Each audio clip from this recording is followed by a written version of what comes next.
Bueno, en este punto ya hemos visto algunos conceptos que forman parte de la autoestima. Hemos hecho un ejercicio, en ese ejercicio les hablé de cómo los pensamientos negativos empiezan a minar la autoestima porque se convierten en hábitos, ¿sí? Y vamos a adentrarnos un poco más en eso en el próximo tema. Pero antes de pasar al tema de los pensamientos negativos, quiero que hablemos sobre los 6 pilares que constituyen la autoestima, ¿sí? A ver, imaginen esta situación. Hay un día lluvioso, un poco frío, y este hombre se levanta quejándose porque está lloviendo, porque hace frío, ¿sí? Empieza a imaginar que le va a ir mal en el trabajo, es un día lluvioso, no quiere manejar al trabajo, toma el desayuno a las carreras, se va, pasa su día laboral, ¿sí? Vuelve a casa, su esposa o sus hijos le preguntan cómo le fue, apáticamente responde que le fue bien, no le pregunta más nada a sus hijos, come algo rápido, ve televisión y se acuesta. Se fue a dormir sin darse cuenta de nada de lo que le pasó en el día. Ahora imagínense otra situación.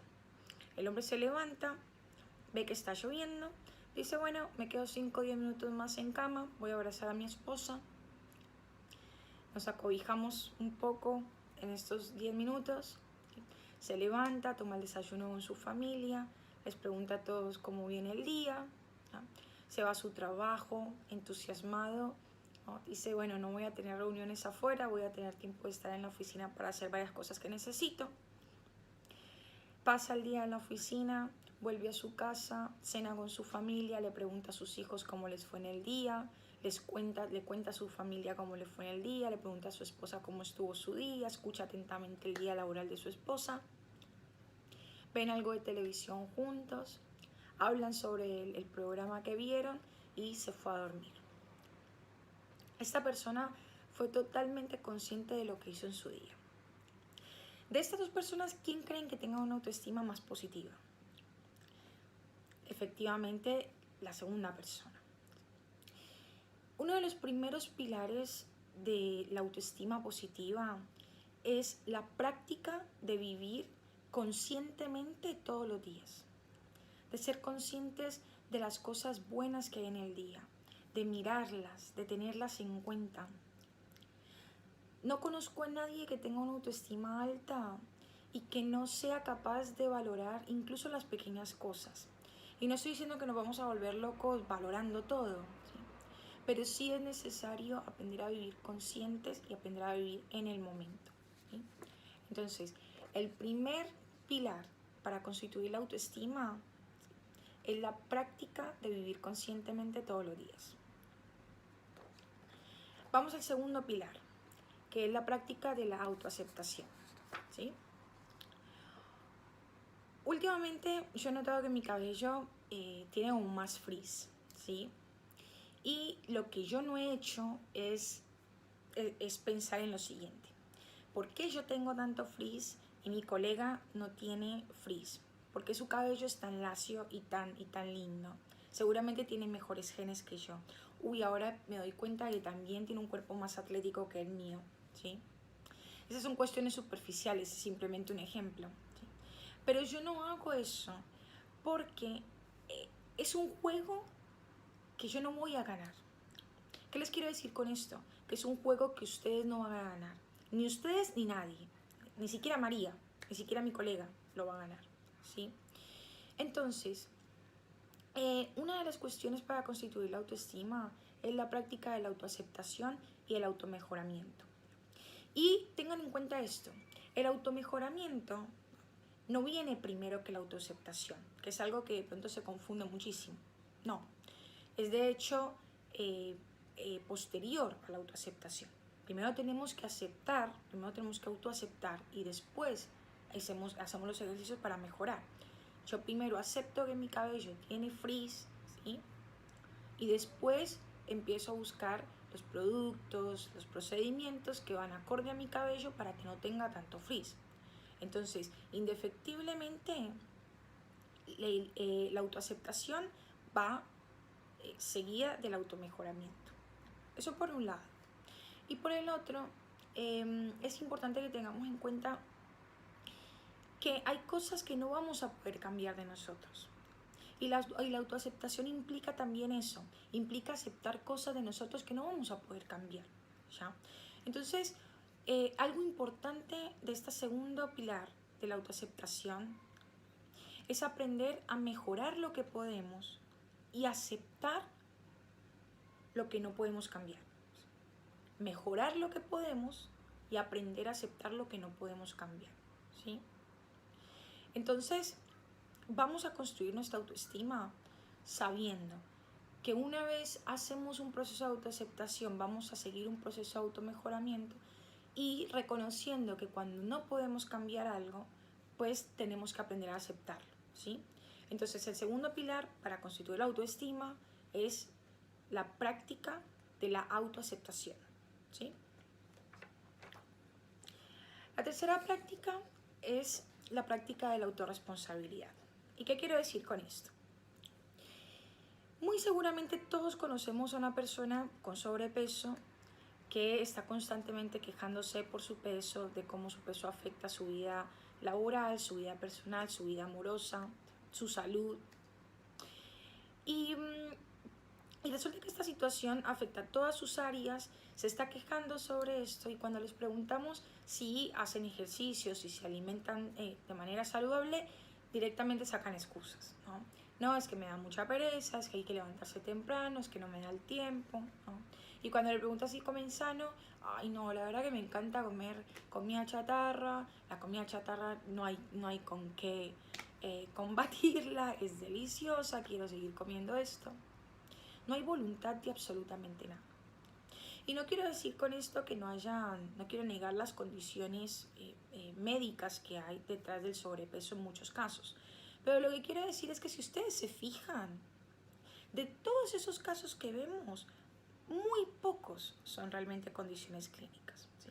La mayoría son cuestiones de práctica. Entonces la mayoría son casos en los que la gente va quejándose por su sobrepeso, pero no está haciendo nada para mejorarlo. Entonces, si no estás haciendo nada para mejorar tu sobrepeso, si no te estás alimentando bien, si no estás haciendo ejercicio, pues tampoco corresponde que vayas por la vida quejándote sobre cómo el sobrepeso afecta tu salud, o afecta tus relaciones personales, o afecta tu vida laboral. Entonces, el tercer pilar para constituir la autoestima es la práctica de la autorresponsabilidad, ¿sí? Entonces, tenemos que aprender a ser responsables de nosotros mismos, ¿sí? Si no te ejercitas y si no te alimentas, repito, no hay que ir por la vida quejándose sobre los efectos negativos que el sobrepeso tiene en tu vida, ¿sí? Yo no conozco a nadie que no tome responsabilidad, ¿sí? Que juegue el papel de víctima muchas veces y que tenga una autoestima positiva, ¿sí? El cuarto pilar de la construcción de la autoestima positiva es la práctica de la autoasertividad, ¿sí? Yo aquí quiero comentarles algo. Yo crecí en la Argentina, estudié en la Argentina y en la universidad era muy normal que antes de los exámenes mis compañeros fumaran un porro, ¿sí? Que es marihuana, ¿ya? Para este tema de relajarse y muchas veces me ofrecieron. Siempre me negué. Nunca he encontrado ningún beneficio en consumir ningún tipo de drogas, ¿sí? No fumo marihuana, no consumo drogas, no fumo cigarrillo. No les veo ningún beneficio en mi vida, entonces nunca lo hice. Para constituir la autoestima, uno tiene que aprender a mantenerse fiel a uno mismo, sin importar lo que los demás digan. Yo creo 100% en que ni las drogas ni el cigarrillo tienen ningún beneficio en mi vida. No es que lo creo más o menos, no, creo 100% en ello. Entonces directamente no lo hago, directamente no los consumo. Y aquí tenemos que tener en cuenta algo. Esto no quiere decir que voy a ir a una reunión social donde la gente de pronto fuma o fuma porro o lo que fuera y yo me voy a poner en el plan de criticar a todo el mundo o de pregonar que yo no lo hago. No, sí. Es una cuestión que requiere evaluar los conceptos. Si yo de antemano sé que voy a ir a un lugar donde la gente lo hace, directamente no voy. Ahora, si llego a un lugar que no sabía que lo iban a hacer y lo empiezan a hacer, me despido tranquilamente y me voy a pasar un mejor tiempo en otro lugar. No reprocho a nadie, no critico a nadie. Pero nunca, bajo ninguna circunstancia, voy a hacer algo en contra de lo que yo creo, ¿sí? Aquí juega mucho la autenticidad. Uno tiene que ser auténtico a uno mismo, ¿sí? Repetimos, aprender a mantenerse fiel a uno mismo sin importar lo que digan los demás, ¿sí? Entonces recordemos, el cuarto pilar para constituir la autoestima es la práctica de la autoasertividad. Vamos a la quinta práctica. Si ustedes conocen a dos personas, una de ellas es apasionada por su negocio. Vamos a pensar en los emprendedores que están tan de moda. Es apasionada por su negocio, ¿sí?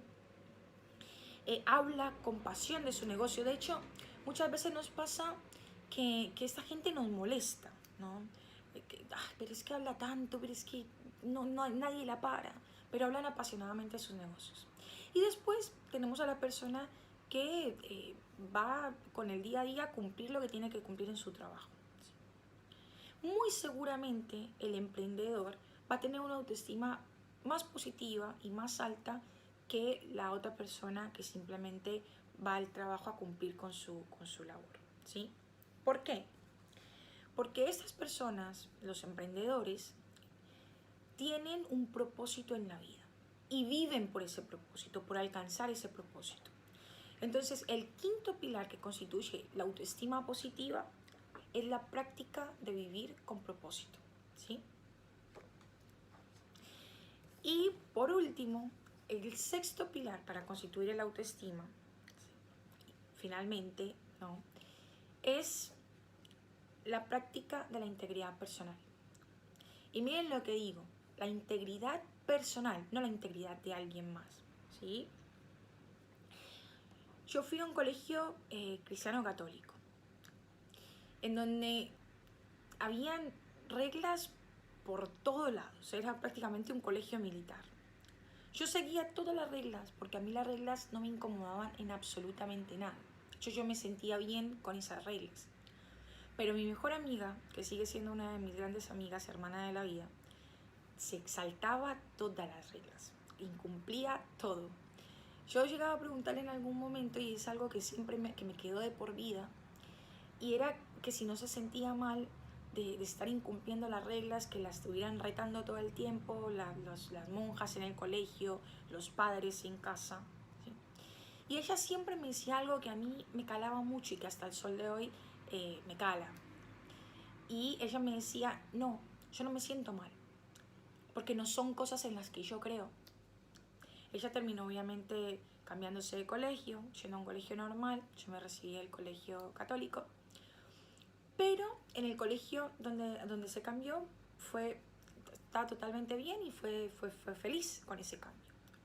Pero nunca cumplió reglas o normas porque se las impusieran, si eso iba en contra de lo que ella era. Entonces, aquí la cuestión importante es que ustedes vean que cuando se habla de autoestima, la única voz que cuenta es la voz tuya. Si vos estás haciendo algo con lo que no estás de acuerdo o en lo que no crees, tu propia voz interna te va a decir no servís para nada, no puedes ni siquiera defender tus pensamientos, no puedes ni siquiera defender lo que sos, va a estar el sentimiento de fracaso y esa voz interna te lo va a estar repitiendo constantemente, ¿sí? Entonces, si tenés una voz interna todo el tiempo diciéndote que no puedes cumplir, que no puedes ni siquiera defender tus propios ideales, que sos un fracasado, que sos un inútil, difícilmente puedes constituir una autoestima sana. Entonces, el sexto y último pilar para constituir una autoestima sana es la práctica de la integridad personal, ¿sí? A ver, tengan en cuenta que les dije siempre práctica.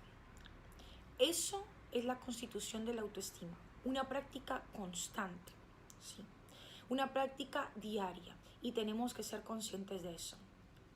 Vamos a seguir con el taller para poder aprender técnicas, para poder aprender ejercicios y para poder entender y asimilar la concepción de construcción de la autoestima positiva.